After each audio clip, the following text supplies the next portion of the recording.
Harry Gant's slowing down again. I don't know what his problem is, but he's off the pace here through the trial. And into turn number 1, Gant falls back behind 6 or 7 cars. Harry Gant's car number 7 in trouble, and that looks like it could be the end of the day for the 87 and 91 winner of this race, Harry Gant. Well, Harry's retiring, as everybody knows, and I know this is not this is a little early for his retirement today, though. He would like to run this whole race, and he always runs well here, so he had a chance to win, I'm sure. 21 Grand National wins, a lot of them for Ed Whitaker. They're hoping to have a good day, but that car 7 is coming in, and we'll see what the story is here, but it came in very slow. He might have scared that car in that crash up there when that 36 was on the outside of him. He might have decided to quit running. Temperamental. He got really out. Harry gets a car like that. 33 showing some smoke now. Labonte in the Dentine car. That car backing up. Another, it's like another one's losing a cylinder. Well, I think, Ken, that we're going to see high attrition. The pace is fast, incredibly fast, as a matter of fact. And then what people are going to lose engines, and then what crashes we're going to have, we could really see high attrition today. Staying well up out of the line. And those guys get underneath him. Now cutting back across. Now take a look at here at 44. There's Green making a run and getting under Kenny Wallace. That's back in 19th position. When you're the point leader and you see people crashing and falling out of the race, you know you just got to stay out of trouble and get the best possible finish you can on a day when everybody else is having trouble. That's how you win the championship. Leaders. Elton Sawyers, Ford, stays front with Mark Martin in second. As we update after 45 laps the field for you on this 1.5-mile track. Tomorrow it's 500 miles. The Mellow Yellow 500 you'll be seeing on TBS. And DW is going to take off the tie, put on the helmet, start 35th. You're in pretty good company. Earnhardt's back there with you tomorrow. Yeah, he and I started back like that at Dover, and I told him, I said, look, you go by me in the first turn, I do not want you behind me, and then I'll follow you the rest of the way. And sometimes he gets there quicker than I do, but we end up in the same place. Yeah. We'll see tomorrow, folks. Hey, I'm not kidding. You say that like I'm kidding. Oh, I'm not kidding. I'm not doubting you. Will I doubt Darrell Waltrip? Mark takes the lead there. You know, Mark's car has been incredibly fast everywhere he's run this year, and he's pretty much the benchmark in this series right now, and everybody knows that, and that's who they're shooting at right now.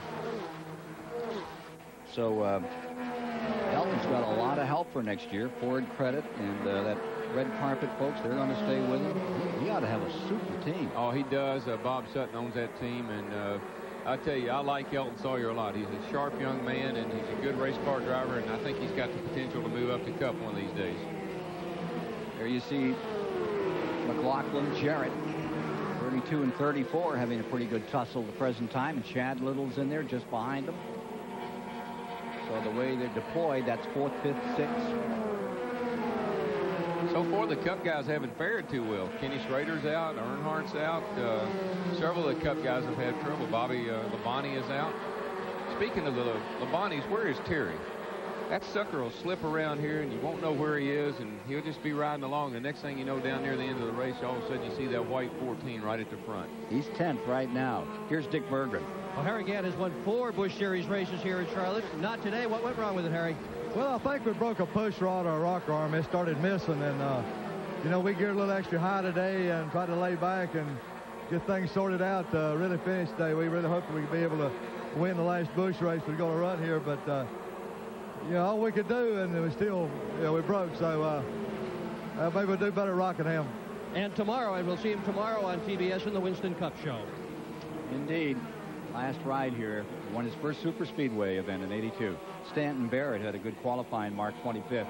Retiring Wendy's car out of this Grand National race. 51 laps are now complete. So in the first segment of this race, we're better than halfway. And it continues to be a good squabble up in front. Martin Sawyer and the second place battle. There's Nemechek right there fighting for second, bottom of the blue car. McLaughlin right with him. Nemechek's on Hoosier tires, and that was the hot tip here in May. You know, Phil Parsons won this race on Hoosier tires. I don't think we've run enough green flag laps to really evaluate which tire is the best as far as endurance goes. What's the compound here? Well, as opposed to tomorrow? pretty close. The Hoosiers are softer than the Goodyears, which traditionally they have been. Hoosier seems to gamble a little bit more that the track and the pace will come to them, where Goodyear's a little bit more conservative most of the time. Darrell, do you wish they had one spec tire and called it a day? They have it in every other series. In all the NASCAR series, they have a tire rule, and we desperately need one here. It's costing the owners a ton of money. It's hurting drivers. And I'm sympathetic of the tire manufacturer. I'm sympathetic of NASCAR. I'm sympathetic as a car owner, but something needs to be done. 54 laps complete as Martin leads. Nemechek has come to second. Take a look at Sterling Marlin back here in the Ford car, and Derek Cope. Derek Cope driving for the Allison team. Allison Zook, he's up in 12th. Sterling with him. Those are good race cars. And, you never know how hard these guys are running. Sometimes they just wait to the break and make adjustments to their cars and then go hard in the second half. On board with Derek Cope.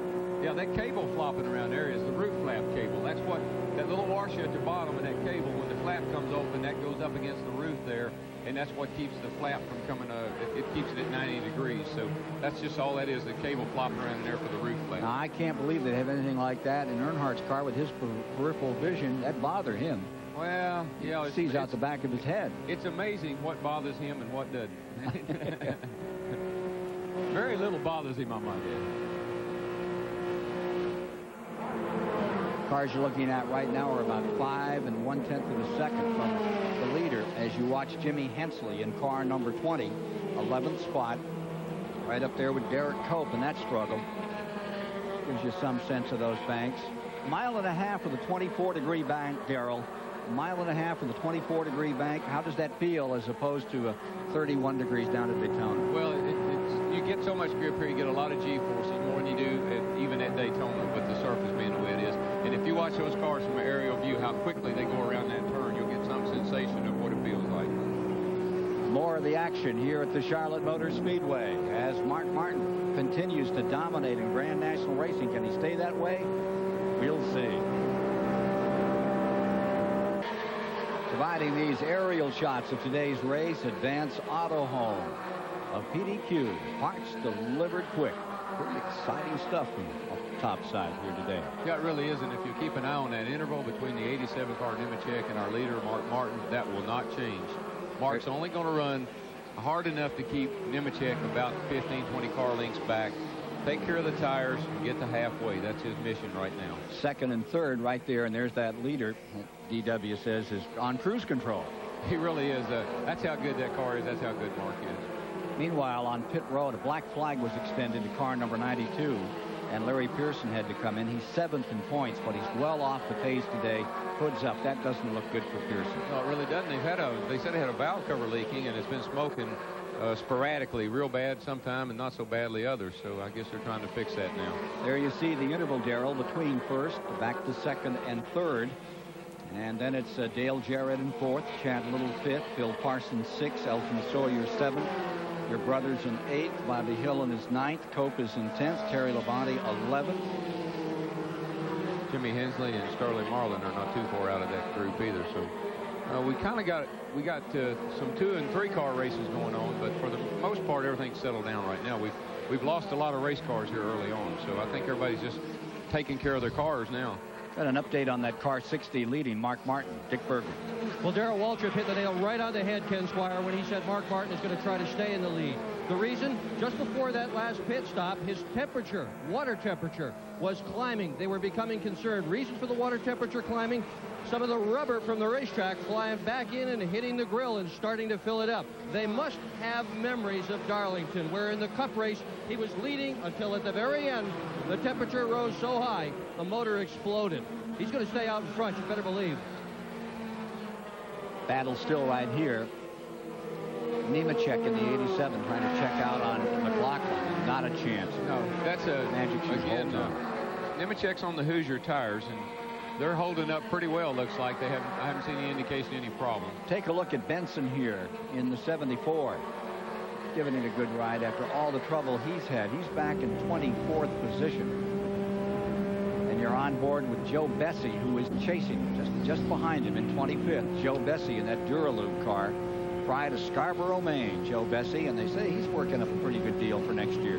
I had heard a rumor he might drive Craven's car some as Craven moves up to replace Nemechek and Winston Cup for 95. Joe's one of those guys that seems like if he was financed a little bit better, had a little bit more equipment, he could do a lot better job because he's shown the ability to run up front. This race right here is interesting. There's Nemechek that's moved up to Cup, and he's going to have his own team next year. And Mike McLaughlin, I can't say enough about this guy. Early on in the year, I said he can't drive a Busch car. He's a modified driver. He needs to go back and drive modified. He made me out to be wrong because he has really improved in that race car, and I think that's a team that has Winston Cup aspirations. A lot of people say the car is a car, even though that's the only open wheel cars that they have. Now, why would you think, because he was a modified guy and came out of those ranks rather than sportsman, that he wouldn't smooth out? Well, it's the heavier race car that we talk about periodically.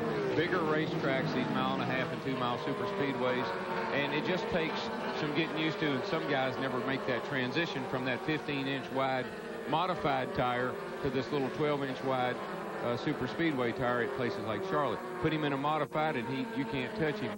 But when you come to a speedway like this, it took some getting used to. I didn't know if he could do it or not, but he has done it, and Uncle Mike is coming in the pits.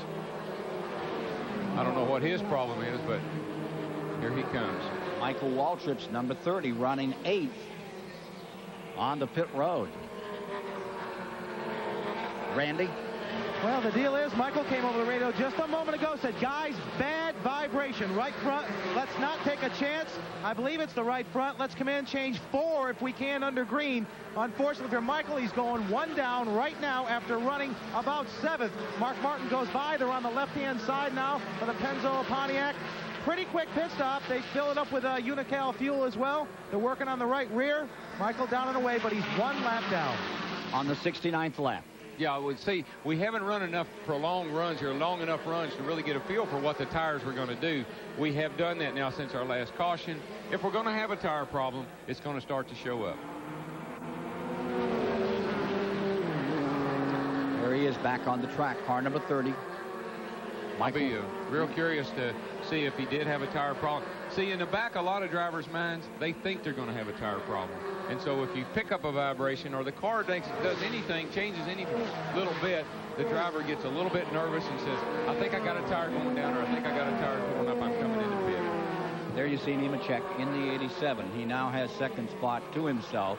McLaughlin is in third. We got a car in the wall, turn 3. Ooh, car 43.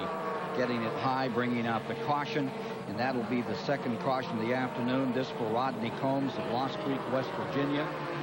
That'll be the 3rd caution of the day. And that's about the worst thing that Uncle Mike could have happen to him. He just comes in, gets 4 tires, goes back on the racetrack, and gets a caution, and that just about ruins his day. Not mentioning poor old Rodney Combs laying up there against the wall. Black flag car stopped on the track and right up on the top of that 24-degree banking. Is Rodney climbing out? He's out and okay. Take a look here.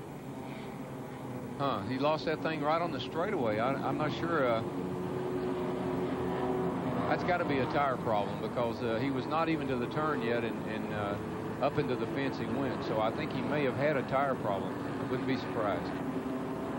Looks like he's holding his shoulder as he comes back there. Well, that's about as bad a place as you could have a problem because he's at the end of the straightaway, 180 miles an hour.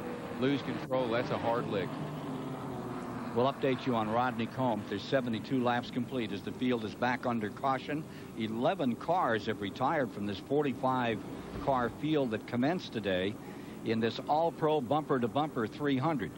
Coming up toward halfway in this event.